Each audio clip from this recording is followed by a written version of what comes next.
Professor గారు, America అధ్యక్ష పదవిలో ఉన్న డొనాల్డ్ ట్రంప్ తనకు తానుగా వెనిజులా యాక్టింగ్ ప్రెసిడెంట్ అంటూ తన ట్రూత్ సోషల్ లో ప్రకటించేసుకున్న పరిస్థితి సార్. ఏంటి సార్ ట్రంప్ తీరుని ఎలా అర్థం? యాక్టింగ్ ప్రెసిడెంట్ వెనిజులా ఏంటి? ఇది acting president of the world కదా. ఇది field marshal of the world.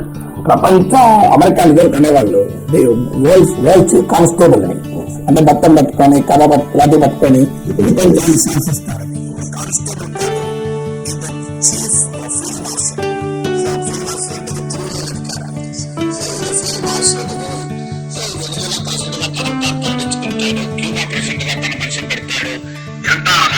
కాలంలో సామంత రాజ్యాలు ఉండేవి.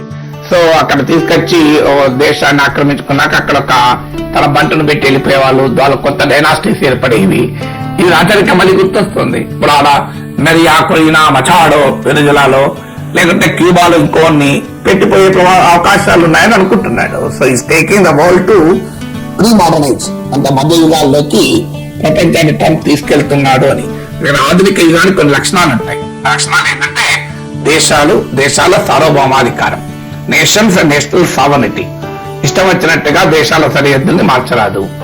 దేశ ప్రజలే నిర్ణయించుకుంటారు ఆ దేశంలో ఎవరి అధికారంలో ఉండాలి, ఎలాంటి సిస్టమ్ ఉండాలి అని.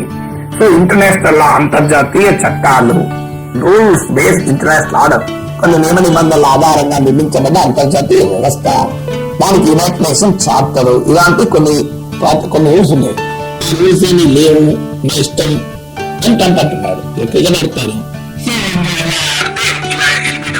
అలా అయితే రన్అట్, ఇలా అయితే నో బాల్, అలా అయితే వైడ్ బాల్ అని రూల్స్ ఉంటాయి. నాకే లేదు, ఇట్లా బౌన్సర్ లేదు, తలలు పలకొట్టకూడదు.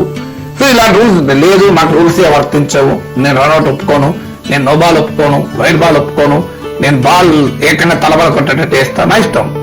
అంటే నేను వికెట్లు పడిపోయినా నేను అవుట్ కాలే అనడం. మ్యాచ్ ఉంటుంది, ఏముంటుంది. సో ఎవరు క్రికెట్ బ్యాట్ తో బాల్ కొట్టక తలను బదలు కొట్టుకోవాల్సి. సో అందువల్ల నాకు రూల్స్ వర్తించవు. ఇది ఆటవిక రాజ్యం, ఇది నా రాజ్యం, ప్రపంచమే నా రాజ్యం. నేను కావాలంటే కొంతమంది సామంత ప్రభువులు నియమిస్తాను, వాళ్ళు లేదు అవసరం లేకుండా మా వాళ్ళే వచ్చి ఇక్కడ పాలిస్తారు. ఇది ట్రంప్ చెప్తున్న ప్రీ మోడర్న్ ఏజ్, అంటే మధ్య యుగాన్ని సృష్టిస్తున్నాడు. సో ఈ wants to take the world into medieval age. లేకపోతే ఒక దేశానికి తానెట్లా యాక్టింగ్ ప్రెసిడెంట్ అవుతాడు. సో మధ్య యుగాల కాలానికి ప్రపంచాన్ని ట్రంప్ తీసుకెళ్తాడు.